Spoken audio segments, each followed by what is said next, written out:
Having built a six-figure business renting economy cars on Turo, I can tell you there's a lot more that goes into it than just low prices. In this video, I'll share the real insights I've learned on my journey, what works, what doesn't, and the hidden truths about renting cheap vehicles on Turo that's going to save you tons of time and money.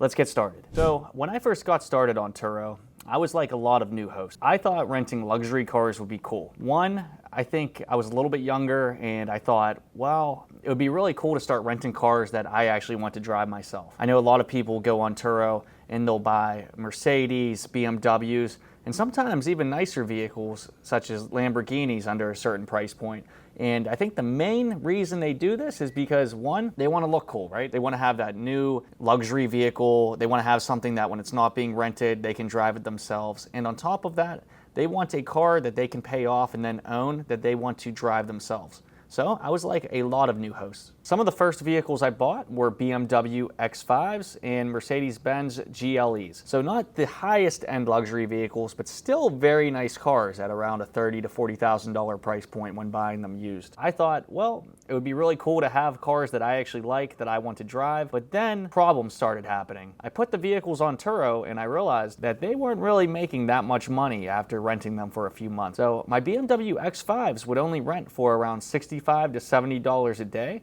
which isn't that great when you look at the actual cost of the car. And I was able to acquire these vehicles cash, so I thought that my margins would be a lot higher than other hosts, which is true because a lot of people finance, but still, when you look at maintenance and depreciation, I was taking a major loss just to have cars that I thought would be cool. And again, I did start with those vehicles and I had a few economy cars, and having the few economy cars really put things into perspective for me. Just to give you guys an example, I had a 2014 Ford Fiesta at the same time I had my BMW X5s that were 2018s. This was a few years ago, so they were still newer at the time. The Ford Fiesta was bringing in around $45 to $50 a day, while my BMW X5s were bringing in around $70 to $75. And I thought, well, maybe the clientele that would rent these nicer cars would make a difference. They treat them better, I wouldn't have maintenance issues as much, and I would attract just a better demographic and crowd where there would be less hassles and headache. Well, again, I was proven wrong. My BMW X5 ended up having an oil pan leak, which, taking it to a few shops in the area, I was quoted over $3,500 to fix. That is about half the price of what the Ford Fiesta I purchased cost me. So I was not happy to hear that. And another thing I learned about renting BMWs is you usually have to take them to a BMW dealer, and you can't use your local mom and pop mechanics and garages and all the people that you can build connections with and actually build a business to get lower prices and get prices that make sense from doing business over the years and building those relationships. A lot harder to form a good relationship with a new car dealer, but these guys weren't able to work on the BMWs because they designed them so you have to take them to the dealer for any major issues. I could still do basic things that you can do with any vehicle, like getting oil changes and certain jobs, but for the big stuff, you had to take them to the dealer. And let me tell you what, the dealer does not like to give discounts and they overcharge you on everything. So I was shocked when that happened. And I thought, wow, I just rented this car for 3 months and one repair cost me my entire earnings on the vehicle. At that point, I was almost fed up, but then something else happened. You know, I just mentioned earlier about how that these vehicles would attract a higher end clientele. Well, that's not the case either. About 3 months in after getting the vehicle fixed, someone totaled the car. And guess what?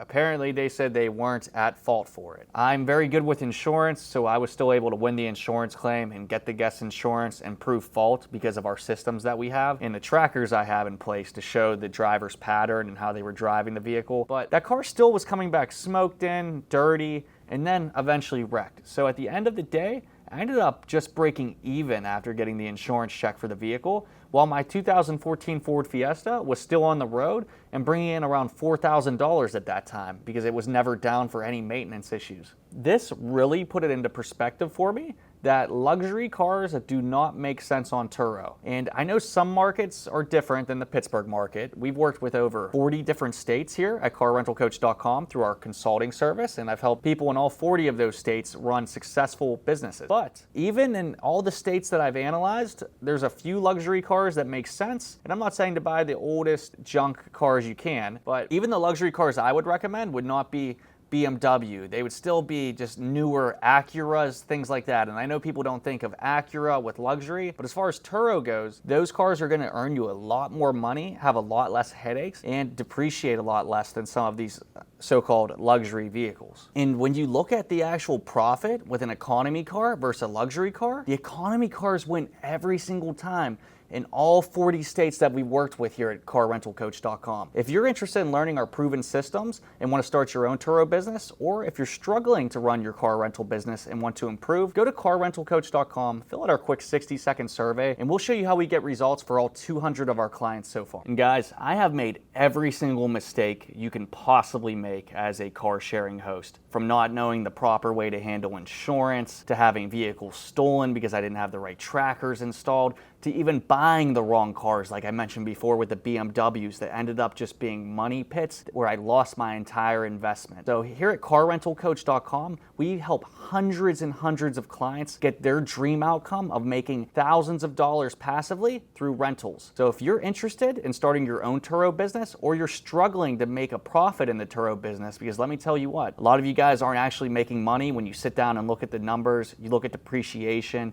you look at the maintenance, the wear and tear, employee costs. We will analyze all of that for you and make sure you are successful like our hundreds of clients through 40 out of the 50 states already. So go to carrentalcoach.com, fill out our quick 60-second survey, and get on a call with Peter or I to get you started on the right foot or to improve your current business. So you might wonder, what is the appeal of these cheap vehicles on Turo? When you look at Turo's marketing, they might have you fooled. They'll show fancy cars on the homepage. They'll show really unique rides like camper vans and things that you never see on the road. But in reality, when you look at the inventory that's actually on Turo, economy cars perform so much better than any of the fancy niche luxury vehicles, and it's not even close. Turo's own algorithm actually favors the vehicles by price. So to compete in it, you actually have to keep your cars at a decent price. And when I mean decent price, we're talking around $40 to $45 a day for economy cars. And those are what people are going to search out the most. Most people on Turo are looking for a car to get them from point A to point B. They're not renting to take it to prom, weddings, special events. It really doesn't happen that often. In certain markets, it can work, and there are a few exceptions to it, but economy cars are something that is evergreen, that everybody is always going to need, and there's always going to be a big demand for it. And like I said, Turo themselves favors the vehicles that are priced lower. So even if you are an all-star host, which I am, and a power host, and your cars are priced too high because you have high car payments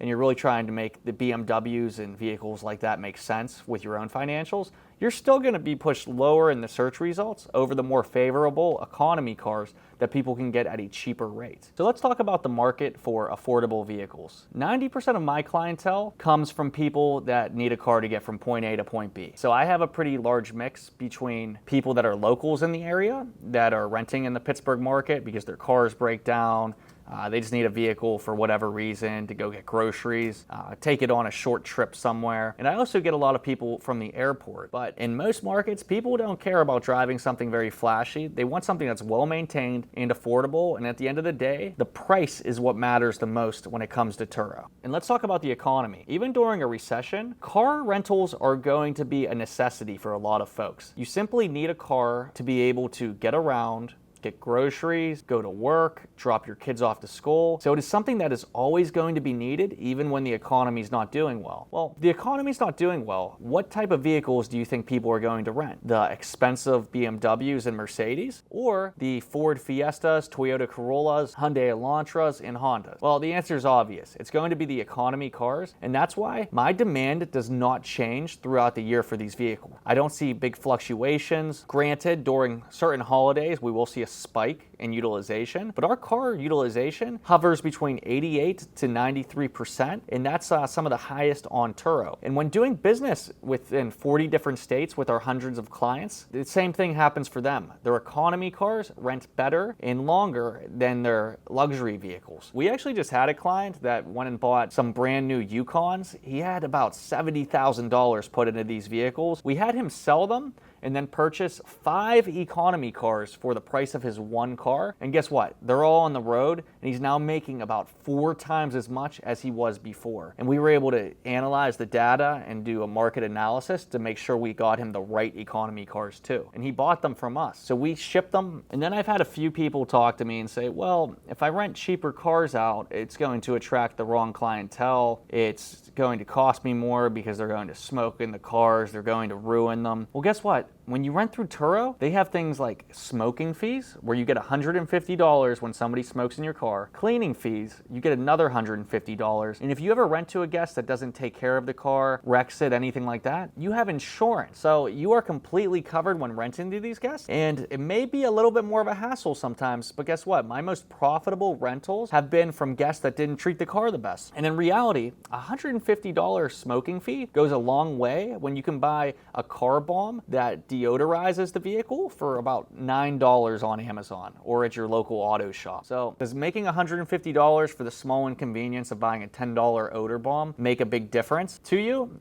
For me, it does, because we make thousands of dollars in smoking and cleaning fees every single year. That covers a lot of my overhead, and we have a system in place where it's not much of a hassle at all. Another thing to keep in mind, economy cars rent longer. When you're renting a car out for say $40 to $45 a day, a lot of these guests are going to take them for longer trips. You're not going to get that person that wants to, look cool maybe at the bars on a Friday or Saturday night renting your brand new BMW. And they're probably not treating it the best either. Might be taking it to party or do who knows what. But economy cars, people are going to use them to go to work, take their kids to school. And a lot of my renters that rent the economy cars will rent for months at a time. And on top of that, economy cars just got sweeter because Turo recently just partnered with Uber. So I'm not sure if you guys are familiar with this, but there was a platform called Uber Car Share. They launched it in Boston as their beta testing, and they originally had it launched in Australia. And it looks like they didn't like doing it, or not sure what happened behind the scenes, but Turo and Uber just formed a partnership where now Uber drivers are going to be connected to Turo hosts to rent our vehicles directly from us to do jobs such as Uber driving, Uber Eats, and they're also going to be available to DoorDash drivers from what I've seen in recent news. And what type of vehicle do you think somebody that's doing Uber Eats or DoorDash or Uber wants? Do you think they want a car that runs with premium gas that costs a lot of money to drive and fuel? Or do you think they want something that's economy and is very fuel efficient? Well, the answer is going to be fuel efficient. So I'm gearing up getting even more economy cars for when this Uber partnership launches, which should be early January. And I guarantee that my current vehicles are going to be rented even longer. And I just see this booming business completely. I'm very excited for this partnership, and I wouldn't be as excited if I didn't focus on economy cars. So hosts with luxury cars out there, you really might want to consider diversifying and getting some economy vehicles in your fleet to get ahead of this rush that's going to be happening here soon. Because I see this being a complete game changer in the car sharing space. Because before Turo did this, there was only a platform called HireCar, which I also rent some vehicles out on. But Turo doing this, with their marketing, their brand presence, and now the partnership with Uber, I believe this is going to take things to a completely new height, and I am so excited to start renting these cars out on longer trips and building an even larger clientele. You guys, like I said, there really isn't much of a difference that I've seen from renting cheaper cars and luxury vehicles when it comes to the guest quality. I've had people beat up my nicest vehicles and then leave my cheapest vehicles coming back spotless. So don't judge people because they're going to be renting a cheaper car. A lot of people in the economy just simply want something that's not that expensive, and they just want to save money. A car is not that important when it comes to looks for a lot of folks. And really, like I said, it just needs to be well maintained, clean, and get them from point A to point B. And you're going to keep happy guests that are going to keep renting from you because you have affordable pricing. And that's what gives you a competitive edge in this industry. And this is what's going to keep your cars rented in any economic environment. All right, well, renting economy cars can't all be positive, right? So I had to show you guys the negatives of it too, because I always like to be very honest with what you're getting into. Economy cars do come with a few drawbacks. One, maintenance. If you're buying cars that are extremely high miles and older, you're going to run into some more maintenance issues for sure. That's just something that's unavoidable when doing that. So at the time of this video, to be on Turo, the vehicle can be 12 years old or newer, and it has to be under 130,000 miles on it. So if you're buying cars at 129,000 miles, you're not looking into the Carfax report, you're not seeing the history of the vehicle and the maintenance, then you could run into some serious issues. But if you're doing your due diligence, you're taking the car for for a test drive, you are looking at the Carfax reports, you're seeing if the car was well maintained, and you're buying it at the right price, then you're going to be in great shape. And also make sure to look at the car's reliability rating, because every year, make, and model is really different, guys. I've had a 2016 Chevy Cruze that I bought, one of the worst cars I ever had in my fleet, had overheating issues, transmission issues, you name it, electronic issues. Then looking the car up after the fact, it showed all of that when I looked up the reliability. But then I had a 2017 Chevy Cruze that is one of the best performing cars in my fleet. So make sure you do your due diligence on it to make sure that you know what you're getting into when it comes to the car reliability. And like I said, with the extra profit that these economy cars are going to make you when you source them right, these maintenance issues or any repairs aren't going to be a big deal at all. And I will say from personal experience, the newer vehicles have a lot of issues too. I recently got a few 2023 Ford Explorers in my fleet. These things only had 15,000 miles on them. So we're talking practically brand new cars here. And guess what happened? The second time this vehicle went out on a trip, the screen went out on the dash. So it had an electronic issue after my second rental. Then looking it up, these cars were popular for that. Luckily, it was just a loose wire and I was able to repair it very cheaply. But still, when you're getting a car that costs that amount of money, that new, and with that little miles on it, where the vehicle was pretty much a brand new vehicle, I was not expecting that. And I had to put the car down for 2 weeks. So keep that in mind. Even when buying brand new cars, you're still going to run into problems. You're in the car business, there's always going to be some sort of issue. It's just making sure that your numbers are right, you know how to fix them, and you're sourcing the car at the right price to make sure that you are covered if anything bad happens, and making sure you maintain them well and always keep them inspected, safety checked, and driven between every single trip to help avoid and mitigate any losses. And if you guys have seen any of my previous vehicles, I've told you some real horror stories about the rental business. So vehicles on HireCar, for example, I've had a few. That's where you rent directly to Uber drivers. The thing is with HireCar versus Turo, there was less of a background check on HireCar and it was easier criteria to actually rent the car. So you would deal with some more irresponsible guests that are going to wreck the car, damage it. But again, that's why you have insurance and it's not really that big of an issue. The worst thing that ever happened to me on HireCar was a woman was actually renting the car for 6 months. So amazing customer. I paid the car off. Everything was going well. She stopped making her daily payments. So I messaged her. She stopped responding. But luckily, I have trackers installed in my vehicles and I've been through this song and dance a lot of times. I was able to call the police, have them go to her, and yep, she was actually living out of the vehicle when they found her doing drugs with a big pile of all of her clothing and possessions. And we were able to repossess the car. It was in such bad condition though by the time we got it that we had to total it out. But I already had the car paid off, and then when they totaled it, they actually gave me more than what I paid for it. So it was a win-win. I wasn't really that upset about it, and you know, she was a good customer for those 6 months until she kind of went off the deep end at the very end of the rental. But that's what happens with HireCar sometimes, and that's why I'm so excited about Turo doing the partner with Uber, because they have a better verification process in hand. So we're going to be renting to higher quality drivers. And like I said, sometimes when pricing your vehicles, lower prices can attract drivers that aren't as high quality. But with insurance and following the proper procedures that we have at carrentalcoach.com, you guys are going to be fine and actually profit off these drivers. And like I said before, a lot of people, you know, put down the economy cars because of those drivers. That's where we make our bread and butter. That's where the most money is on this platform. And if you're renting a newer car, the same horror stories exist. So really, the car rental market isn't for you if you're not somebody that can deal with problems. If you're a problem solver and you're an entrepreneur, these are some of your best renters. These are the ones you're going to make the best money. But if you're somebody that, you know, just never wants a headache and just wants everything to go smooth sailing all the time, then the car rental business probably isn't for you. Or honestly, business in general, it probably isn't for you, because as an entrepreneur, you're always going to have another problem. You're always going to have to solve it, but you're going to get smarter each time to mitigate and lower the amount of problems you have, and then keep getting better and better. So if you're a problem solver and you have an entrepreneurial spirit, then the car rental business is 100% for you. Then when analyzing hundreds of vehicles on the platform, from the high-end cars to the low-end, the economy cars crush it every single time. So some of my economy cars bring in about 150% to 200% return on investment in the very first year. When looking at some of the more luxury vehicles, they're only bringing in like 30 to 35%. Granted, they cost more, so you're bringing in more revenue, soon. But personally, I would rather be more diversified with more cars that can bring me 100 to 150 to even 200% on my money than one car that brings in 30%. And that's true in every single market that we've analyzed on Turo. So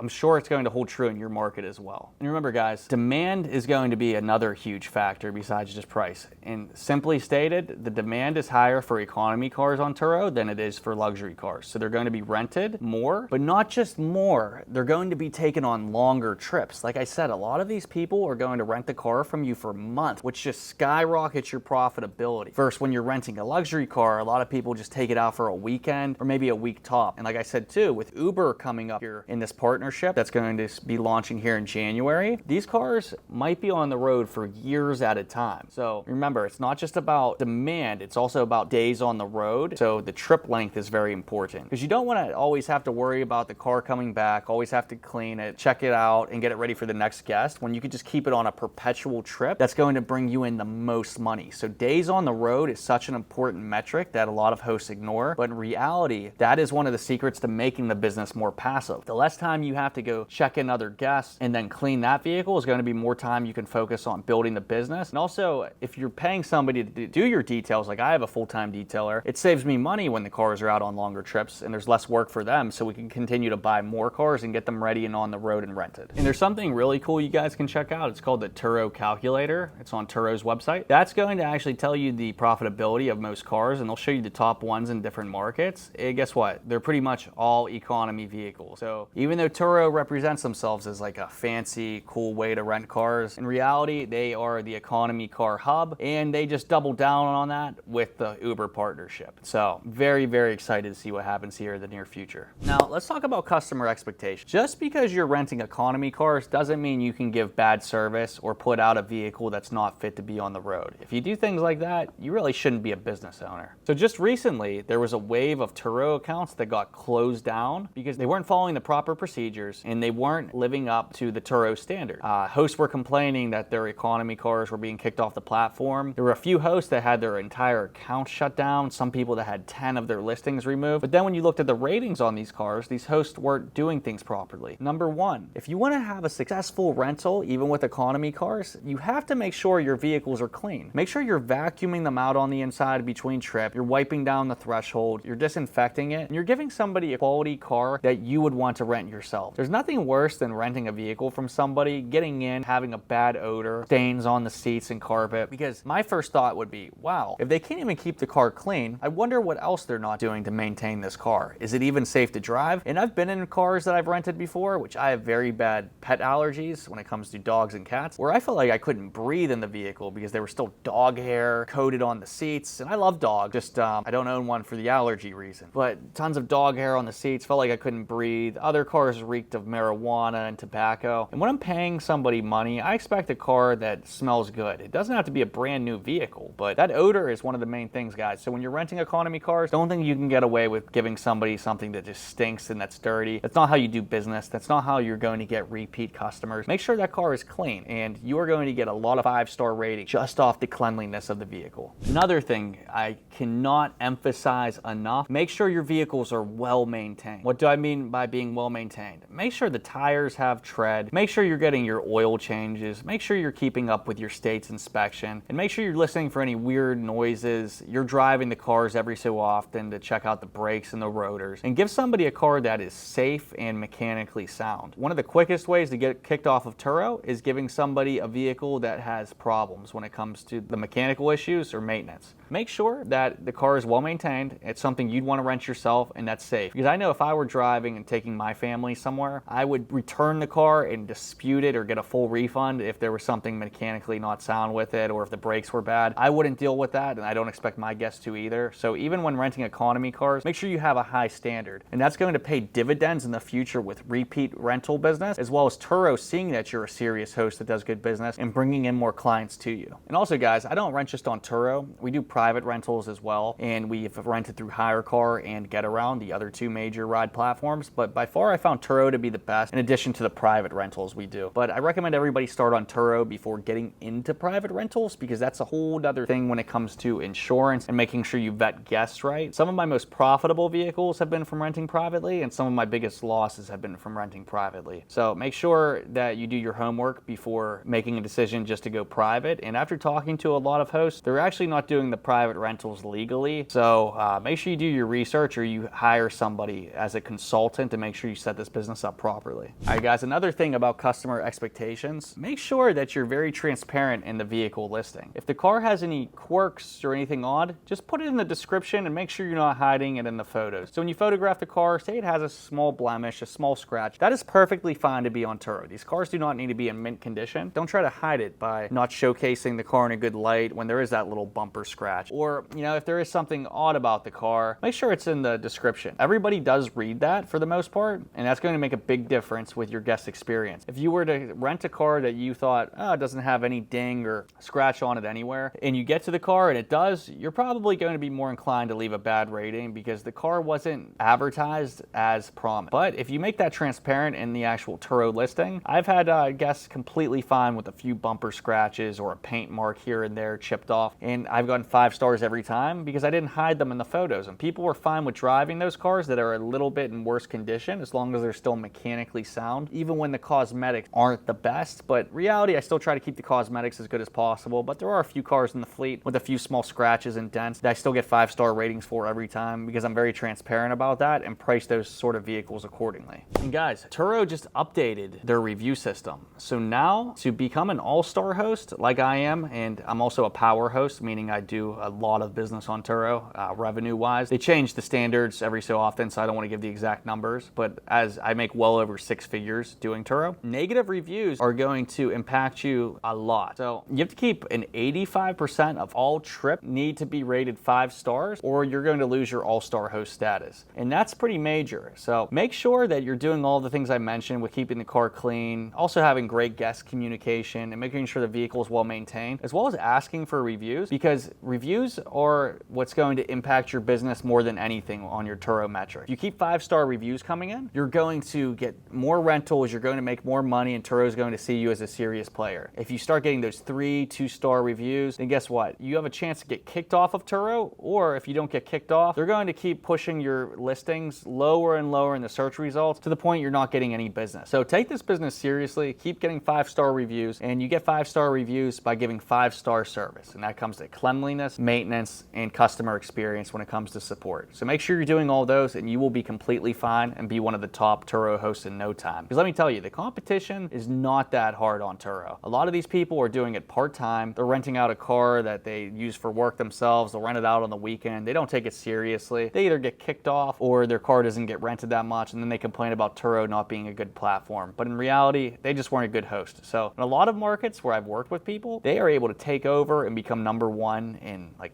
3 to 6 months. And here's a few more tips about renting economy cars. So besides cleanliness and maintenance, which I just went over pretty extensively, you want to make sure your customer support is right. So you want to make sure you're greeting the guest, you're communicating to make sure everything's completely clear, pictures are accurate, description's accurate, and that you're always there when they need somebody. So our process is completely automated, so we don't even meet the guests in person anymore. It's all remote key exchange, but we still have our messages set up to make sure that everything goes smoothly. So communication is huge, and make sure to also do realistic pricing. So the way I look at it, if all my economy cars can clear at least $1,000 a month, which they do, I am on top of the world because I'm making up between 100 to even some vehicles 300% on my cars every year. So price them realistically. Don't put a 2014 Ford Fiesta on the platform for $100 a day and expect it to rent. And also look at your competition in the area. See what other people are priced at. Look at the other all-star hosts in the area. Look at cars that are similar to your year, make, and model. See what those hosts are